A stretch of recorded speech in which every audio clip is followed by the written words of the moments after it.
Vous savez quel est le lien entre la Bibliothèque nationale de France à Paris et Baccarat? Il s'appelle Emmanuel Oblingre. Ce Bachamois a fait du chemin pour arriver au poste de directeur financier de cet établissement voulu et inauguré par François Mitterrand en 95 et qui possède l'un des fonds les plus riches au monde. Il est de passage sur son territoire natal et c'est l'occasion de constater qu'on peut croire à ses rêves même si on est né dans une petite ville de l'Est de la France. Bonjour Emmanuel.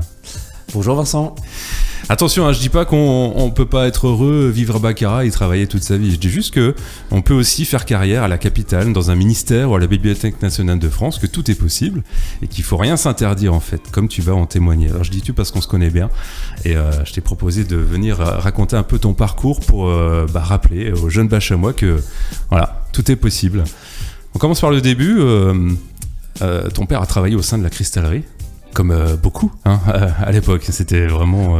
Oui, c'était plutôt à la mode. Je pense qu'à Baccarat, le plus difficile, c'était de ne pas travailler à la cristallerie. Un peu comme Raon et les Châtels, voilà. C'est un peu, voilà. Cadet d'une fratrie de 3 enfants, c'était quoi ta jeunesse à Baccarat ? C'était les années 80. Moi, j'ai vraiment souvenir de ces ambiances, tu sais, de supermarché le samedi où tout le monde allait faire ses courses, où tout le monde connaît tout le monde. Voilà, le rendez-vous avec Michael Jackson et Madonna en musique de fond, et puis aussi de temps en temps Indochine, comme on vient d'écouter à l'instant. Ça m'a rappelé des bons souvenirs. Oui, vraiment une petite bourgade très calme, très très sympathique. L'école du centre, le collège, comment il s'appelle, le collège de Baccarat. Collège de Baccarat. Voilà. Il a pas de petit nom. Où j'ai rencontré plein d'amis, certains d'ailleurs que j'ai retrouvés à Paris. Je pense notamment à une amie qui est devenue actrice et qui travaille à Paris et qu'on se voit régulièrement. On déjeune régulièrement à la Bibliothèque nationale de France sur mes pauses déjeuner. Donc effectivement, un souvenir très 80, mon souvenir de Baccarat. Et est-ce que tu savais déjà, quand tu étais comme ça jeune, ce que tu aimerais faire plus tard ? Alors quand j'étais môme, à 4-5 ans, je disais que quand je serais grand, je serais président de la République. Ah ouais. Alors finalement, c'est un autre Emmanuel qui a pris le poste. On a sensiblement le même âge, mais voilà, pas la même trajectoire. Parce qu'effectivement, j'avais beaucoup de facilité à m'exprimer. Donc je disais souvent, quand je serais grand, je serais président de la République. Et en vérité, je pense que comme beaucoup de gamins, j'avais aucune idée de ce que je voulais faire. Et jusqu'à 23, 24, même 25 ans, je ne savais pas ce que je voulais faire. Et je devrais te dire aujourd'hui, du haut de mes 42 ans, que je ne suis pas encore bien certain de savoir ce que je ferai quand je serai grand. Mais un job amenant à un autre, les rencontres, il n'y a pas de hasard, c'est des rencontres qui se poursuivent. Et donc non, j'avais pas d'idée précise de ce que je souhaitais faire. Mais quand même déjà une certaine appétence pour les livres, les lettres, la lecture. Ah oui, très clair. La culture, ça, effectivement, c'est mon professeur de CM2, monsieur Louis, à l'école du centre, qui m'a mis sur scène la première fois pour faire du théâtre. Et là, ça a été un vrai déclic. Après ça, la lecture, écrire des pièces de théâtre, faire des petits films de bric et de broc avec les copains de classe. Et après, ça m'a vraiment poursuivi. J'ai été en classe lycée à Nancy sur faire des études d'art dramatique. C'était vraiment important pour moi, et après études de lettres, enfin vraiment dès le début en fait cette dimension artistique, elle m'a plu. J'avais un père qui aimait beaucoup le cinéma, qui nous amenait beaucoup au cinéma. Alors de Baccarat, le Concorde, mais aussi le cinéma de Raon l'Étape. Je sais pas s'il a un nom. Le cinéma. Là, l'Oblé maintenant. Là, l'Oblé maintenant. Ouais. Je suis passé devant ce matin. C'est magnifique ce qui a été fait. J'y allais beaucoup avec papa. Je me rappelle avoir vu mon premier Woody Allen en 1992 à Raon l'Étape en VO sous-titré. Ah ouais. Et oui. Et voilà, j'ai découvert vraiment beaucoup le cinéma. Grâce à mon père et puis aussi grâce à la télévision. C'est aussi l'époque où Arte a été créé. J'ai l'impression de parler d'un temps que les moins de 20 ans ne peuvent pas connaître. C'est pas tout à fait faux quand même. C'est pas tout à fait faux. On a connu la fin de la 6 et la naissance d'Arte. Non, c'était la 6, non, c'était la 5, ça s'appelait, c'est ça. Et on a connu la naissance d'Arte. Oui, là vraiment, on a perdu la moitié de ton audimat là, je suis désolé. Alors on parlait effectivement des acteurs, des producteurs, et Arnaud Desplechin aussi qui t'a beaucoup... Alors Arnaud Desplechin, c'était une rencontre effectivement plus tardive. Je l'ai découvert au moment du film Roi et Reine, donc on doit déjà être en 2005, et ça a vraiment été un coup de foudre.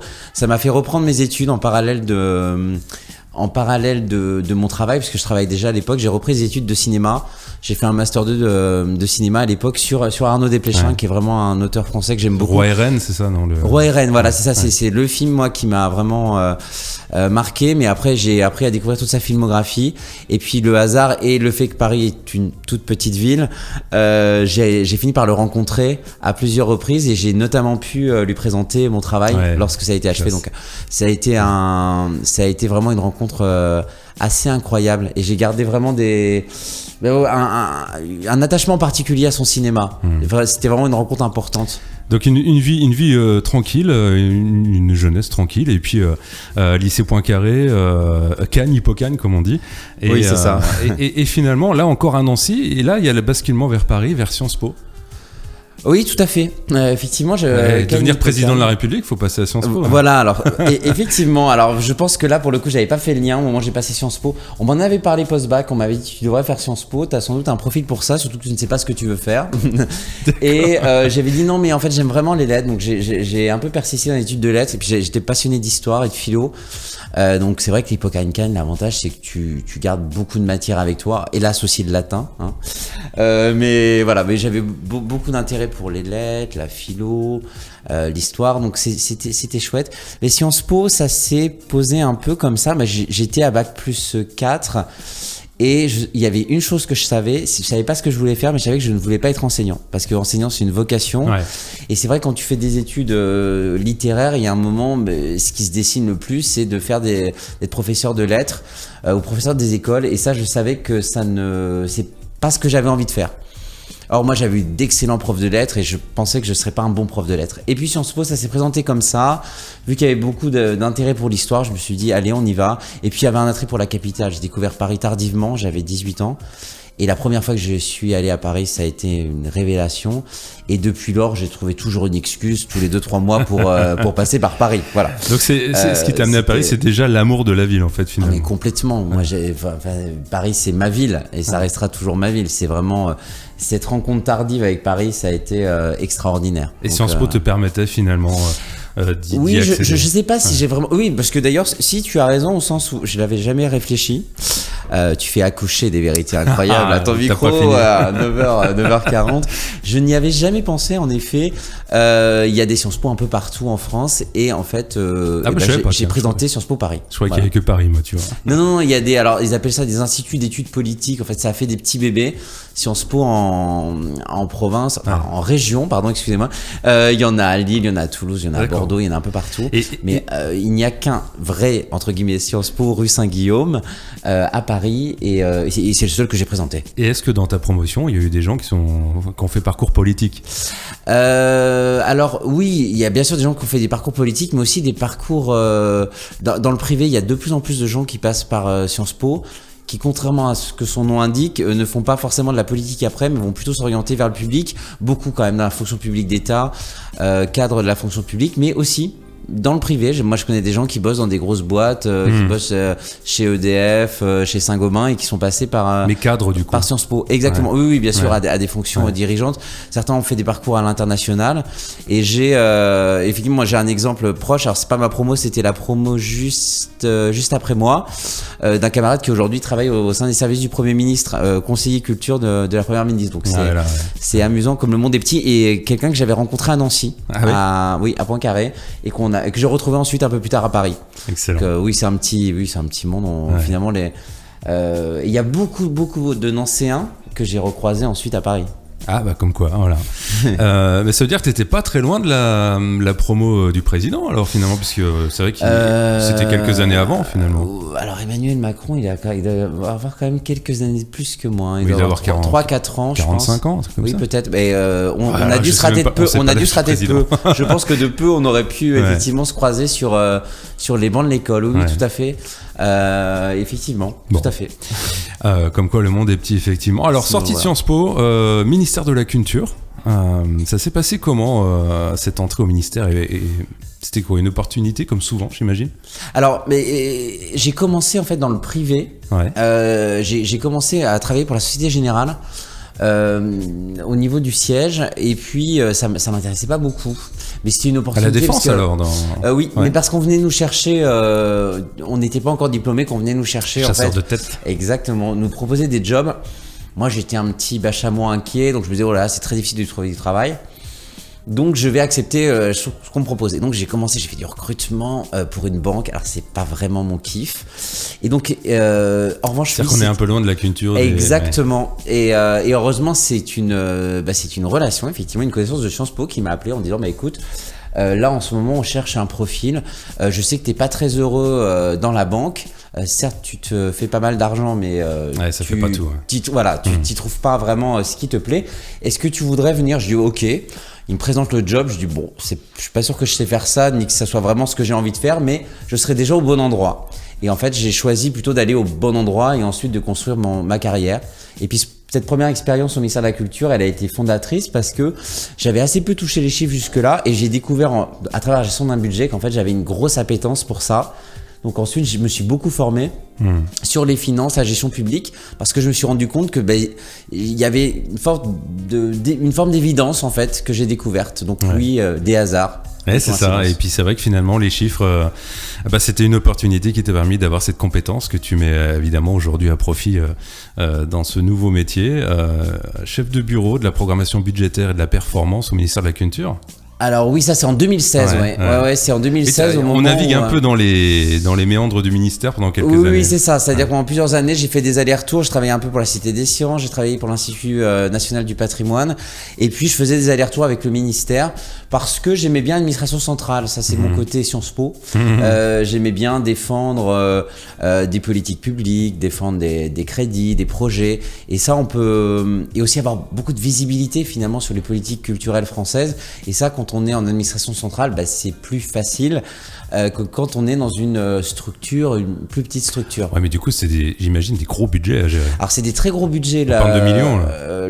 Oui. Ouais. Quand on est sur la direction générale des patrimoines, le poste que tu mentionnais en 2016, j'avais 1 milliard de crédits à gérer. C'est un tiers des crédits du ministère de la Culture. C'est énorme. Au sens où le ministère de la Culture a des politiques patrimoniales qui sont très fortes. D'ailleurs, dont tout le monde voit les effets en région, puisqu'il y a de nombreux projets qui sont financés par les directions régionales des affaires culturelles, les DRAC, donc qui sont financés directement par le ministère.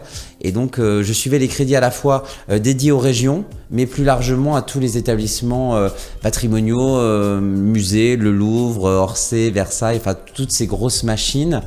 Et c'était assez fascinant effectivement d'aller sur des structures. À la fois, on a lancé à l'époque le loto du patrimoine avec Stéphane Bern. C'est à cette époque-là, de mémoire en 2017. Là, cette année, il y a des monuments. Et donc, je me rappelle très bien avoir préparé les éléments à destination du ministère des Finances pour expliquer quelles pouvaient être les recettes générées et quel serait l'effet de levier en fait pour les régions. Et on est très heureux de voir que ça a été pérennisé dans le temps. Ouais. C'était un beau projet. Stéphane Bern aussi, du coup. On l'a aussi préservé, c'est notre patrimoine national. On peut dire c'est aussi un monument.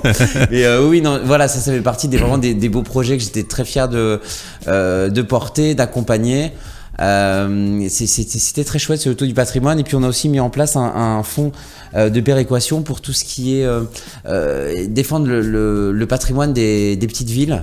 Avec un financement, avec un appui régional des collectivités territoriales, et qu'on a aussi mis en place, je crois, en 2018. Et là aussi, c'était un beau projet. Ça veut dire que tu dépendais du ministère de la Culture, du ministre, ou de la ministre de la Culture directement? Alors, tout à fait, effectivement, tu as délégation de signature de la ministre quand tu signes les actes, quand tu engages les actes pour le ministère.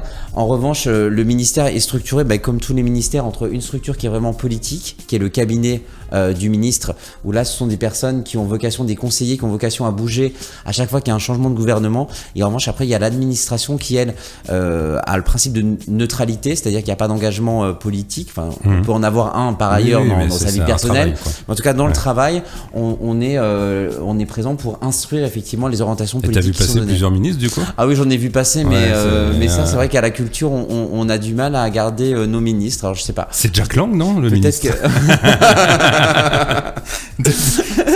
Quand on demande qui est le ministre de la Culture, on dit Jack Lang. Il est toujours à l'Institut du monde arabe et depuis pas mal d'années.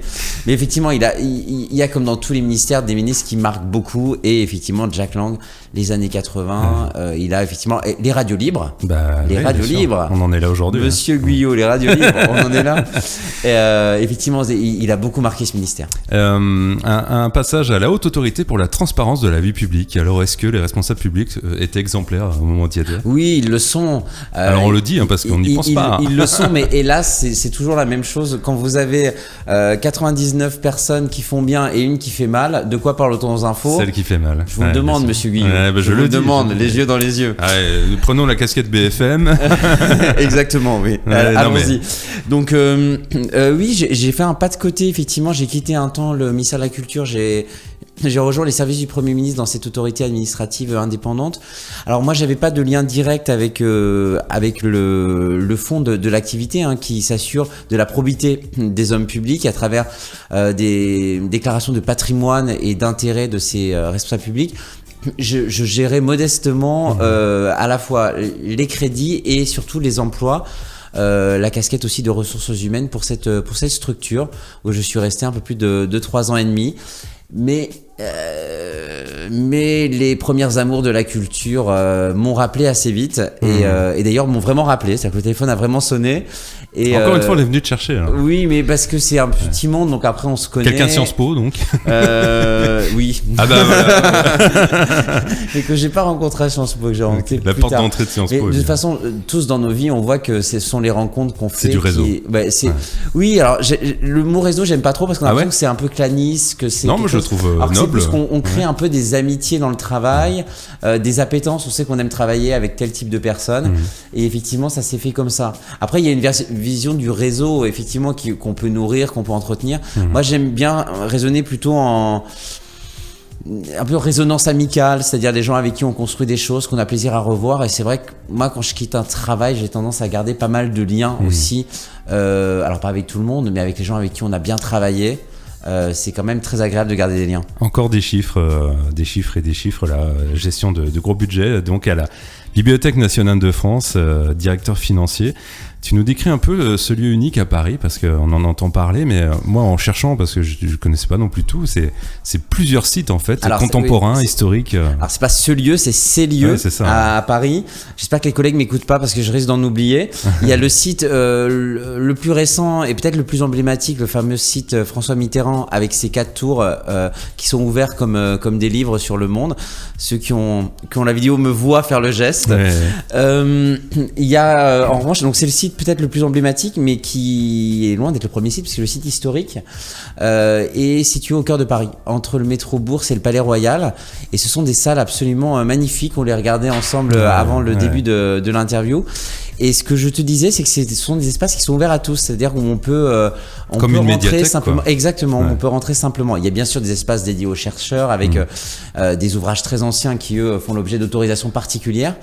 Et de précautions particulières de manipulation, mais il y a aussi des espaces ouverts à tous, et notamment on a sur le site dit Richelieu qui a rouvert là en novembre, dans la grande salle emblématique, la salle Ovale.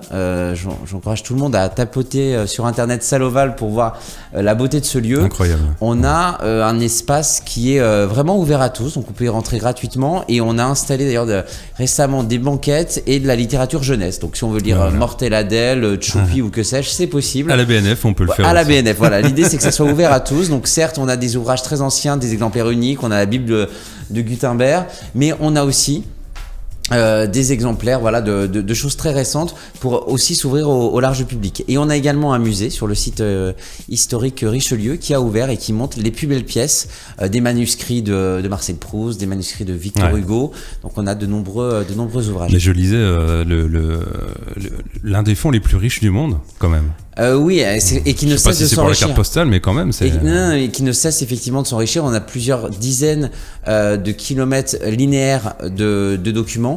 Nous sommes. Il y avait Alexandrie et il y a la BNF, quoi.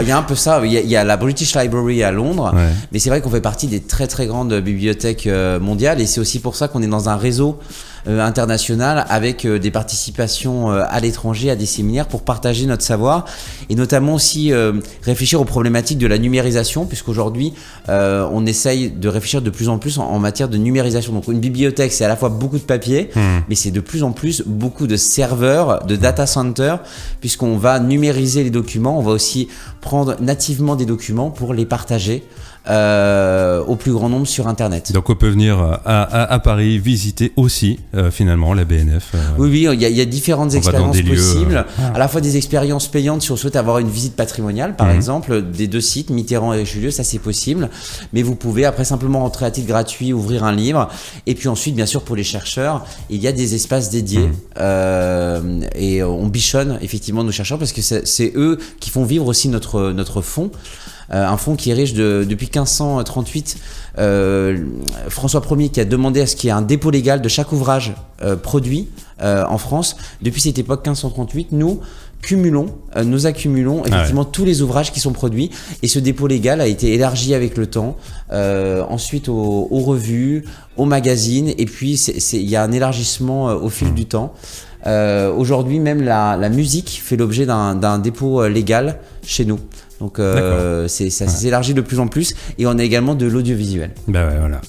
Et quel regard tu portes finalement? Alors c'est une étape parce que on a bien compris que on fait plus forcément carrière 40 ans au même endroit. On peut, mais c'est pas ma manière. Moi j'aime bien découvrir, je suis très curieux donc j'aime bien bouger tous les 3-4 ans. Voilà, donc là c'est ton étape actuelle. Quel regard tu portes sur ce chemin de Baccarat à la BNF finalement? Mais finalement, je crois qu'il faut. Déjà, je pensais pas que je serais là aujourd'hui, et je sais pas vraiment où je serai demain, puisque quand je serai grand, je sais pas encore ce que je ferai. Les rencontres, je crois que c'est vraiment ce qui est déterminant. Et s'il y avait quelque chose à refaire aujourd'hui, je me ferais plus confiance. Parce que c'est vrai qu'on a tendance souvent à dire à nos jeunes, oh là, fais attention, trouve un emploi sûr, il faut que tu fasses des grandes études, il faut que tu sécurises les choses, il faut que tu gagnes de l'argent. Et puis finalement, les choses se font comme elles doivent se faire, c'est-à-dire que quand tu as un intérêt pour quelque chose, moi je dirais ça va le faire. Enfin, il suffit d'avoir envie de le faire et ça marche. Donc s'il y avait une chose à refaire, je me ferais plus confiance. Ouais, je crois que ça c'est le lot de tous les jeunes, enfin de nombreux jeunes en tout cas. Jeunes. On n'ose pas forcément. Exactement. Ouais. D'ailleurs c'est marrant parce que sortant du bac, on m'avait proposé d'aller à Sciences Po et à l'époque je pouvais y entrer directement. Compte tenu de mes résultats, je pouvais y accéder directement et sans concours. J'avais pas osé en me disant oh là là quand même Paris c'est la capitale, tout ça c'est pas pour moi. Et c'est amusant puisque 4 ans après je me suis retrouvé en situation de devoir passer un concours, un écrit, un oral, réussir à l'avoir parce que justement 4 ans avant j'avais pas saisi une opportunité qui s'ouvrait où il y avait juste dire ok je viens et je rentrais. À l'inverse t'aurais pas fait Cagne, Hippocagne. Alors j'aurais pas fait ça ton amour évidemment des lettres, et peut-être j'ai appris à me faire confiance aussi dans ces études supérieures. De manière générale je pense qu'il faut vraiment que chacun se fasse confiance et c'est pas parce que je suis pas bon à l'école ou dans telle ou telle matière ou parce que je suis pas bon en sport, ça c'était mon cas. Je crois que c'est ma pire note au bac, c'est le sport. Et ben c'est pas pour autant que tu peux pas trouver ta propre voie. Bon, écoute, et puis un vrai plaisir toujours de revenir et merci Vincent de m'avoir donné l'opportunité ce matin de faire ce petit rétrospectif avec une très belle vue sur les montagnes. Un grand plaisir de revenir dans les Vosges, c'était très sympa. Merci pour ce témoignage et voilà, on peut aussi vivre à Baccarat et avoir des visions sur des métiers qui se font du côté de la capitale. On peut le faire si on a envie, si on veut. Merci Manu et bon retour à la Paris. Je fais encore un petit détour par les Vosges ce week-end et je rentre lundi. C'est un grand week-end encore. Ouais, retour mardi à la BNF. Je penserai à vous et au beau soleil des Vosges.